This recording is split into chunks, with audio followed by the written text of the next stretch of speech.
Good morning student. Welcome to LFCS online classes. This is your English recitation class and let's continue our chapter 5. From page number 43. The kite went as high as the cord was long and then it tugged fiercely at the cord. The cord began to hum in the wind and the kite disappeared into the darkening cloud. क्या होता है, kite जो होती है वो इतनी ऊंचाई पे चली गई जितनी ऊंचाई तक उसमें जो धागा बसा हुआ था, जो डोरी बसा हुआ था, वो जितनी ऊंचाई तक जा सकता था और अचानक क्या होता है वो पूरा खत्म हो जाती है डोरी और काइट आकाश में कहीं गुम हो जाती है. Thinking that he was in the control, Maui called out, "O wind, mighty as the good gods, return to Ipunui." But of course the winds were beyond the control. ये सोचता हुआ कि ये मेरे कंट्रोल में मवी बोलता है, ओ विंड अब आप वापस जाइए. लेकिन अब क्या था, विंड कंट्रोल से बाहर हो चुकी थी. द रेड मतलब होता है चिथड़ा. The red stronger and stronger until the cord attach to the kite snapped with a mighty crack. चिथड़ा जैसे इतनी ऊंचे चलता गया, इतना ऊंचा चलता गया जब तक कि वो अटैच था तब तक, और अचानक से हवा से टूट जाता है. मॉबी ऑलमोस्ट फेल बैकवर्ड. वो अचानक से झटका लगता है, पीछे गिर पड़ता है. The kite sailed away over the mountain never to be seen again. अब धागा टूट चुका, काइट माउंटेन के ऊपर चला गया और कभी फिर वापस दिख नहीं सकता. The wind continued to rage over the entire island. A heavy rain spent people. A heavy rain sent people scurrying in all direction. जो है क्या होता है, the wind continued to rage. wind बहुत तेज से आइलैंड पर रहती है और बहुत तेज से हैवी रेन होने लगती है जो लोगों को जल्दी जल्दी भागने को मजबूर कर देती है. The winds had proved who was stronger. अब विंड क्या इतनी तेज हो जाती है, इतनी तेज बारिश होने लगती है कि लोग अपने घर की तरफ भागने लगते हैं डायरेक्शन में, और विंड प्रूव कर देता है कि कौन ज्यादा स्ट्रॉन्गर है. At last the keeper of the wind pounced on Ipunui and took it back to the cave. Last में विंड कीपर जो था पाउंस मतलब झपटना, विंड पे झपटती है और उसे केव में ले जाती है.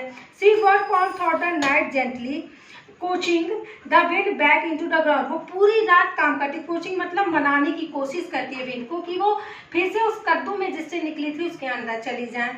Finally the storm ended. People started calling Maui he who brought the great storm. His friend looked the other way when Maui come to visit. Finally वो तूफान थम जाता है. लोग मॉवी को बुलाना शुरू करते हैं, जो वो उस ग्रेट विंड को, उतने स्ट्रॉन्ग विंड को बुलाया था. His friend look the other way. उसके फ्रेंड दूसरी तरफ देखने लगते हैं. व्हेन मॉवी कम टू विजिट, जब वो आने लगता है.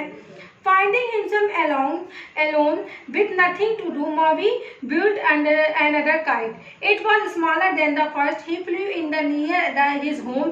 When there was no one else about, he would tie the kite to a rock and study its movement in the sky.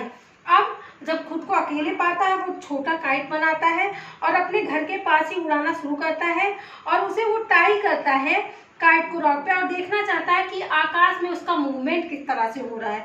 Soon he could tell when the weather would be fine or stormy. One day he noticed some men going off to field. जल्दी वो बताना शुरू कर दिया कि weather कब clean होता है, कब स्टॉर्मी होता है, इतना उसको एक्सपीरियंस हो जाता है. एक दिन वो नोटिस करता है कि कुछ लोग फील्ड की तरफ, खेत की तरफ जा रहे हैं. It will rain today called out Maui. Tomorrow will be a better day to work in the field.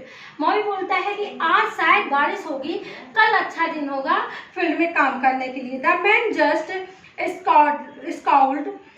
scowled at him, but soon it did begin to rain and man came running back to the village, looking in amazement at Maui.